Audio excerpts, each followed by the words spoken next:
Beyond a Brave New World, Anarchism and Christianity for the Coming Age is brought to you by Iconocast,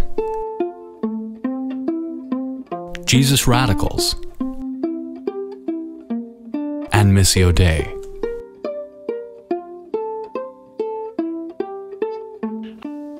Moving into the home stretch here. So the New Testament. I like the New Testament because Jesus is in it. And Jesus is what turned me into an anarchist. So I like to think that if Jesus, I think Jesus co-signs on us exploring anarchist ways of thinking, because everything Jesus really got at disrupted some kind of established sort of power situation. And there's just a few things that we could point out. I'm going to address the ones that people always pull out when they want to say, but what about render to Caesar? Or what about Romans 13? I'll get to those. But I want to look at some ones that really, for me, have electrified my faith in ways that kind of begin to have gotten me to question my own privilege, the way I relate to power, and the way we're called to challenge power. For me, the passage that really brings it home to me the most is Luke 4 as a whole chunk. Okay, so you have Jesus. Some of this is borrowed from people like John Howard Yoder, who wrote books. He's a Mennonite who wrote books. So Jesus is being tempted by the devil, and it reveals a manner in which that Jesus understood himself not as the king in the way that we think about kings, but as some sort of unking. Because Jesus is tempted by the devil, who claims to have all authority on the earth. He's tempted with that Jesus could, if he worships Satan, that he can have rule. If he worships Satan, he can have he can turn a stone into bread, or economic sustenance, or even have religious domination by throwing himself from the temple in front of everyone. All those are ways to power over people. And Jesus said, no, no, no. Not just because it was Satan was the one offering them, but because there's something particularly odious about having power in that way. Jesus understood his messiahship, or the way in which he understood himself as king, in very unkingly ways. And then later on, he gives his sermon in his hometown, where the people from his hometown almost try to throw him off a cliff. They try to throw him off a cliff, and he escapes somehow. Doesn't really say how, except for he moved through their midst, in some sort of spooky way. But after declaring essentially that Jubilee, basically the end of debt. So here we have Jesus choosing an unkingly way, and then trying to declare the end of debt, and that's how he chooses to kick off his ministry. Yay, Jesus. Luke 17, Jesus says, the kingdom of God is within you. There's all sorts of ways you can interpret it, but it definitely says the kingdom of God isn't out there among those people that live in a really shiny building. That's a step that I would think of as anarchistic. This is something Jesus famously said to his disciples. He says, the kings of the Gentiles lord it over them, and those who exercise authority over them call themselves benefactors. But you are not to be like that. Instead, the greatest among you should be like the youngest, and the one who rules should be the one who serves. Now, you could use this to write corporate books on servant leadership, which is how it's usually used, or you can actually understand that Jesus is trying to flip our whole entire way of thinking about authority and power relationships upside down. There's all sorts of stuff that happens in Acts. The disciples, after being threatened for doing miraculous works, they say we must obey God rather than human beings. That seems like a pretty clear statement of recognition of a shift in authority, how authority works. 1 Corinthians, Paul, who's often named a bad guy, but in this sense, I think he's really onto something. He says believers shouldn't appeal to the courts. So we don't call one another to court, we can figure it out ourselves. Imagining into an alternative sort of community, a way of living. Now, what do we do then with Romans 13 and then the whole Caesar thing? I could give a 2-hour lecture on that now, and I'd still just be scratching the surface. But I think it's important in those two passages to recognize that Romans 13, one, we don't know everything that's going on there, so we shouldn't jump to too many conclusions, like saying that the Apostle Paul is supporting modern democracy. We can't really build whole structures of political power based on that, or assumptions about what it means to be a citizen. But we can know that in Romans 12, Paul tells them to love their enemies, and then he says submit to the government. So at least we know that Paul is saying if we are supposed to have any sort of relationship with the government where we're being humble, it's out of our loving them as our enemy. So that seems pretty anarchistic, but maybe not fully. The scary part in Romans 13? Yeah. Give us a... Sure, thank you for... That would be helpful. This is a nice, colorful Bible.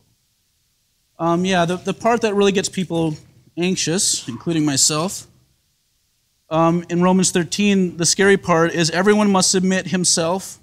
It only applies to gentlemen, so that's safe for the rest of you, I guess. Everyone must submit himself to the governing authorities, for there's no authority except that which God has established. The authorities that exist have been established by God. Consequently, he who rebels against the authority is rebelling against what God has instituted. And they basically bring judgment on themselves. I would recommend John Howard Yoder is a good starting point for this. Just to make a shameless plug, if you look up Romans 13 in quotes on Jesus radicals, there's the JesusRadicals.com website. There's been several articles written about that. But the part that's interesting is in Romans 12, the end. It says, "Do not take revenge, my friends, but leave room for God's wrath, for it is written, 'It is mine to avenge, I will repay,' says the Lord. On the contrary, if your enemy is hungry, feed them. If they are thirsty, give them something to drink. In doing this, you will heap burning coals on their heads. Do not be overcome by evil, but overcome evil with good. Everyone should submit to the governing authorities." Okay, lots to work out there, but we can assume that Paul, at least, is saying, yay, governing authorities. So, something to explore. Hands up right there.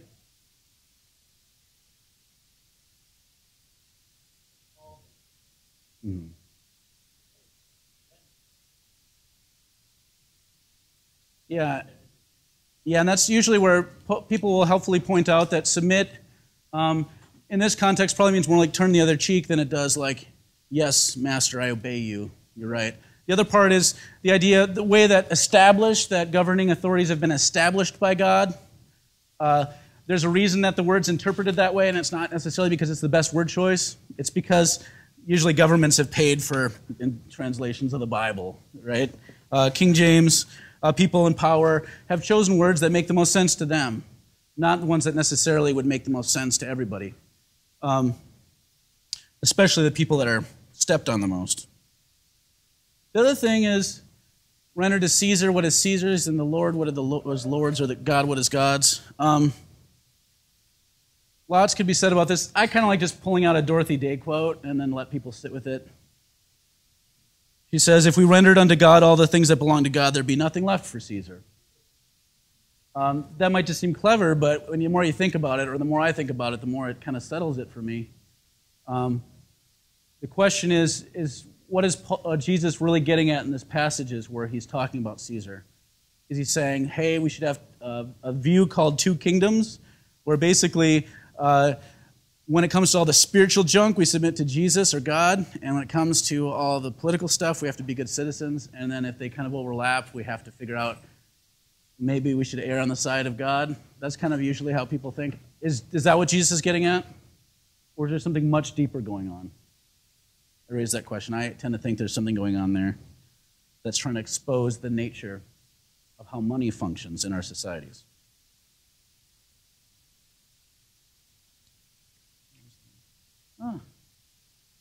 My notes and Sarah's notes have mingled as one. There we go. Okay, and I'm just going to raise this for the last little part. We have about a half hour left, so this is good. Right now I'm going to raise just some difficulties that I see or that I've heard between people that claim Christ and those who claim anarchism as their centering kind of ways of thinking about the world. What are some of the tensions that arise? Then Sarah's going to get into a little bit some challenges that come with when you fuse those things together. So I'm going to name the tensions here. Sarah's going to get at what happens when you mix those together, what are some of the problems. And then we're going to try to open it up as best we can for some engagement together. There's a reason. Here's the obvious one. When we put up flyers for Jesus Radicals in the city, about half of them got torn down in radical spots. We all know what happens. Religion tends to work with the bad guys, not the good guys, right? So there's a reason that anarchists If you're a really good anarchist, you're supposed to be an atheist, apparently. I really didn't ever get the memo until it was too late. Because, unfortunately, Christianity, you could say that Christianity, more than any other religion, has been used to oppress in the world. We can always do that fancy little thing we do where we say, well, they're not real Christians. Or we could say, crap, this whole Christianity thing's been so thoroughly co-opted, I can't say they're not real Christians. I have to say, I'm sorry, that sucks. What I'm trying to do is different than that, and I'm going to try to earn the right to explain to you why. But usually that takes a long time. So in the meantime, people will rip down posters for Christian anarchist things because religion is usually a tool of the oppressor. One challenge. Another challenge. I already said this. Let's get specific. Christianity in this society has been complicit in state oppression, patriarchy, and white supremacy. Again, challenge. But let's be honest, anarchists collectives haven't always been free of patriarchy and white supremacy either. So at least we have that in common. There's the question of violence. Religious people tend to prefer the nonviolent route.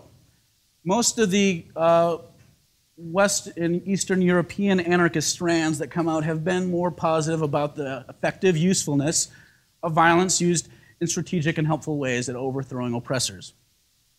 So what do you do when you have like people saying we need to love our enemies and someone says, fuck the police? There's ways to bring those things together. I've tried my best to think about how those things go together well, but there is a named tension there, right?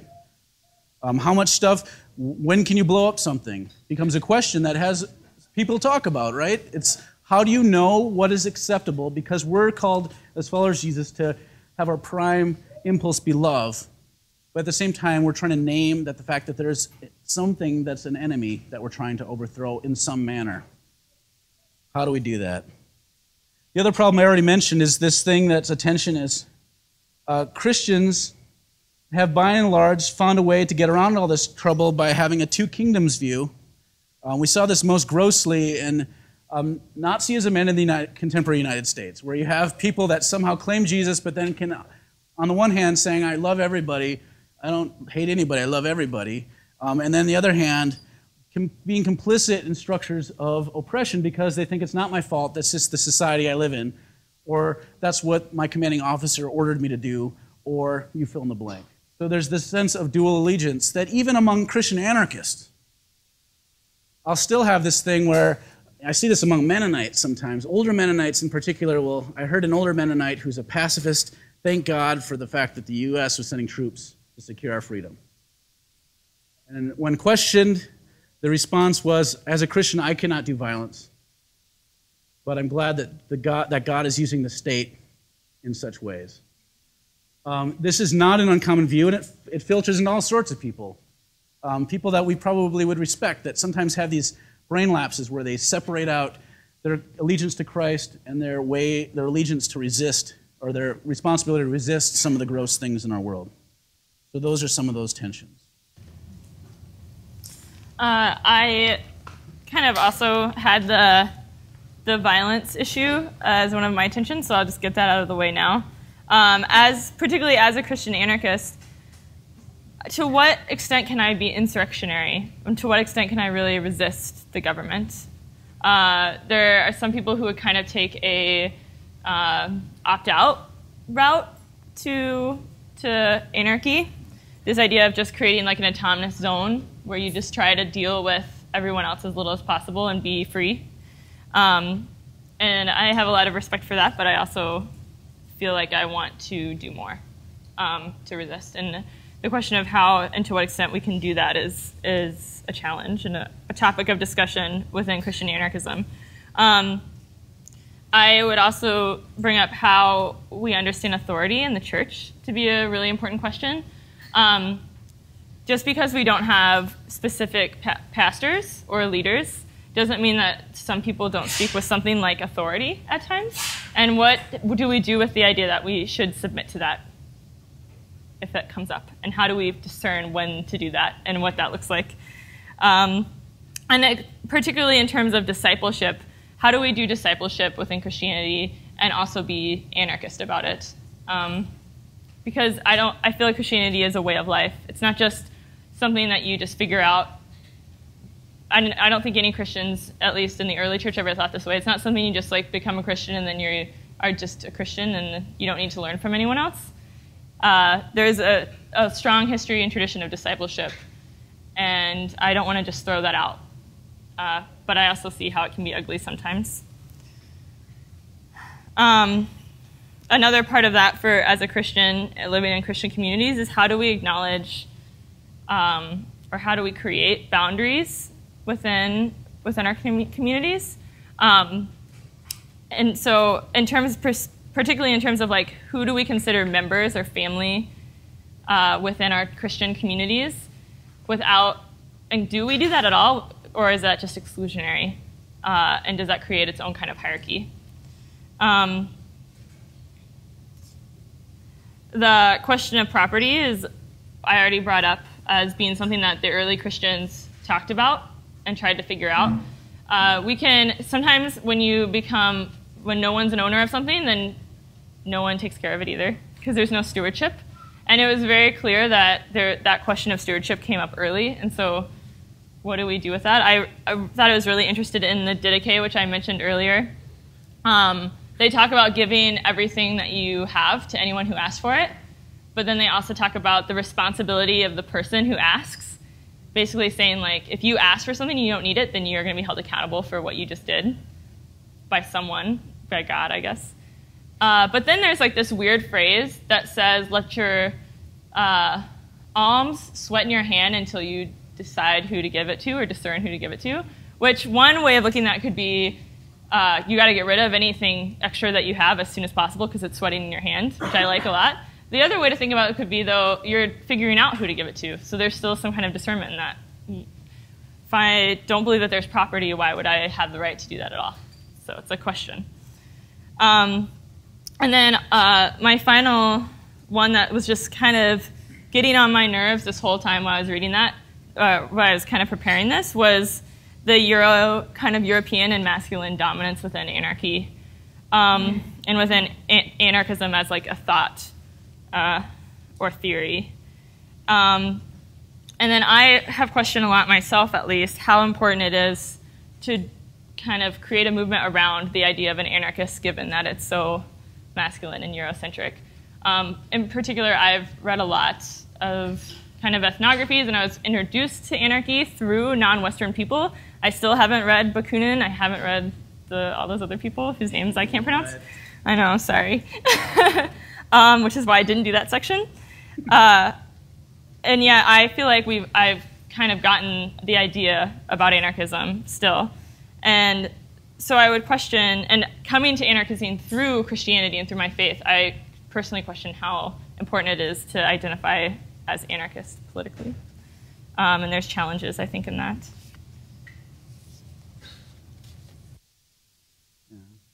One of the jokes that I like to tell, and then we'll open a Q&A, is how because I'm a white dude, so it'd be more apt for me to call myself a manarchist as a state of confession. And the fact that I'm an individualistic person who's trying to do anarcho-capitalism, so I should be calling myself a Marxist instead of a Marxist. So I'm a manarcho-Marxist is really more apt than the ideals that we hold. So thank you. You have to realize that we have a horrible joke culture in our community. Let's open it up. There's a lot of people here. So let's do is just, if you have a question or a statement, either one is open to the space. I might try to like speed things along if someone's talking too much, and I apologize for that because I want voices to be heard. I'm also going to privilege voices that are less likely to normally be heard too in calling upon people. So let's start.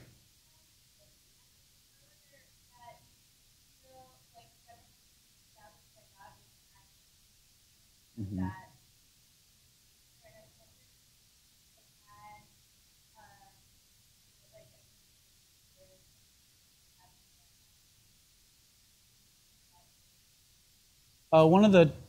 There's differing views on this, but one of the imagery behind the word is kind of like a bridled horse, so like reined or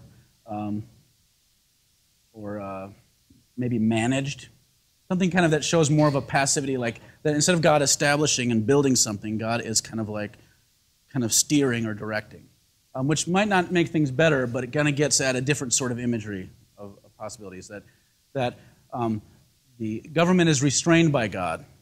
So don't worry about them destroying what God is doing. Might be a way of looking at it rather than saying, do whatever the government says because God established it. Yeah, and Satan and principalities has similar language used about it.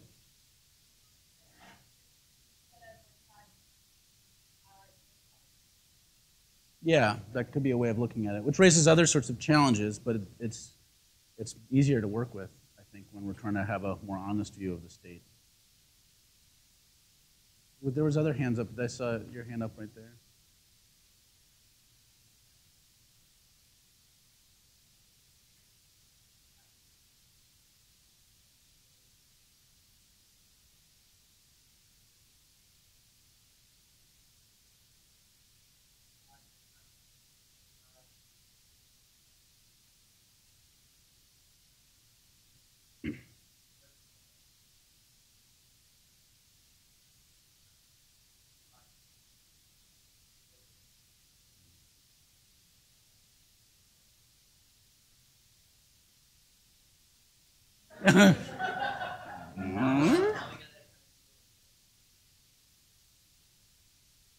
Well, and that's uncomfortable because we like a view of God as the ultimate dominator who controls every aspect of life, which we've inherited. So the idea that God would be like, you're going to do that, okay, I'm going to try to make it not so crappy, seems really wimpy, but that fits a more honest way of sometimes how God is depicted.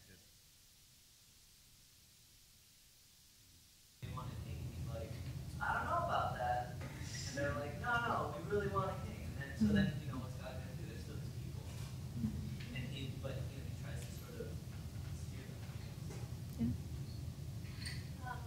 That relates to another tension that's been messing with my head that I just like to name, is that I can't figure out if it makes sense to say I'm an anarchist because God is my king and therefore I have no other kings. Jesus is my president, therefore I have no other president. Or if it makes more sense to say, I reject the idea of kings completely as being something that is about what humans think, making God in our own image, and therefore I relate to God not as a king, but more as a friend, or finding other models for God. So it's a tension. Well, and I feel like it's like if you use Christ or Jesus as an example of how God relates to us, then it's really clear that it's through mutual submission, this idea of mutual submission and sacrifice for each other and like love for each other. So Jesus was called Lord and King, but he didn't really look very much like one, and I think that was on purpose. And for me personally, that challenges even more the ways that people who are in power act and believe that they have the right to act, kind of. Really quick, just a thought. I just got done reading Jacques Ellul's Anarchy and Christianity, which is a really great little primer book. It's like 110 pages. I did read that one. Super, super quick read. But he has this idea, kind of coming from a similar place, where he takes the traditional anarchist kind of catch slogan, "No gods, no masters," and he kind of flips it on its head and saying, well, how do we as Christians, or as a Christian anarchist, what do I do with this statement? It's like, well, we see in 1 John the idea of God is love. So if we kind of replace the word, would the average anarchist, agree with, instead of no gods, no masters, no love, no master? So if that's what we mean by God, then fine. If we mean something else, we mean some tyrannical asshole in the sky, then no gods, no masters. I'm happy to say that. But I think that idea of saying when we mean God is love, that's something I think even the most stringent atheist is on that level, going to be able to Because then you got a question: what is love? Well, and I think that's a different question. But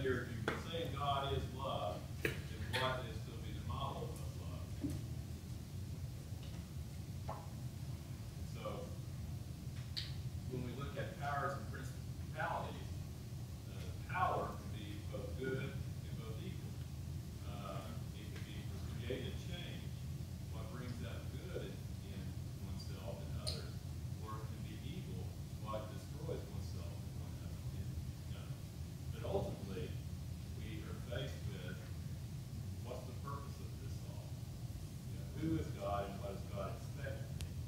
And that becomes a problem if we say there are no gods. But if we're saying that love is the creative force, and that is modeled by certain models for Christians, Christ, or others, maybe Gandhi or somebody else, but this creative change that brings love for one another, then we probably could have a dialogue with them. Mm-hmm. Yeah. That's like Romans 13. I like that, you know, maybe in our time it has to be more with what God has allowed. I don't understand the government stuff.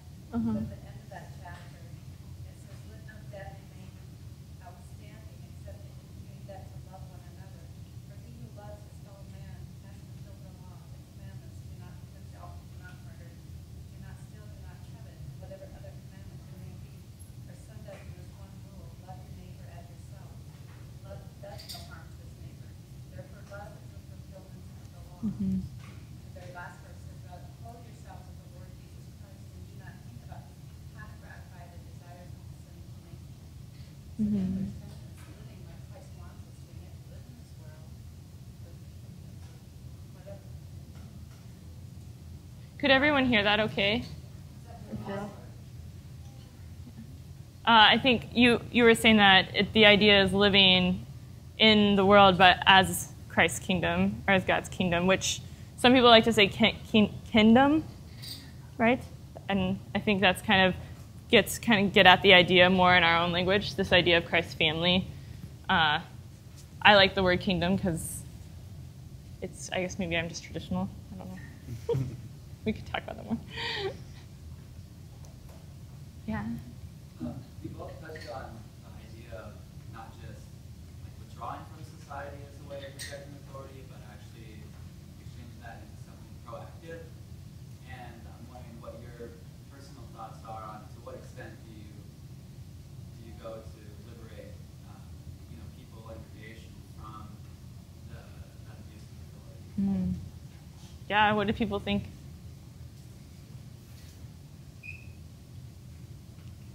Well, I asked the question initially too, so I don't know why I should answer it. I have some. Well, I would love for people to chime on this because I think this is one of the tensions that comes more and more.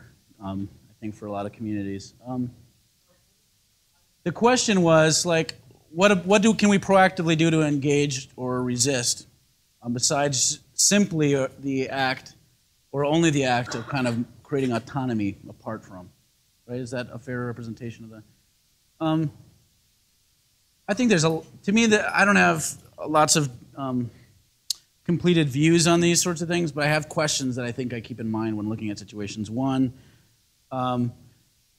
there's the old adage, don't use the tools of empire to fight empire. Like, are we in resisting, do we end up giving authority, recognizing the authority of different oppressive groups too much, which happens sometimes, like, people, this is one of the reasons people don't like anarchism, is it tends to suggest that if you start using political tools like voting and those processes too much, then you're basically reinforcing its power.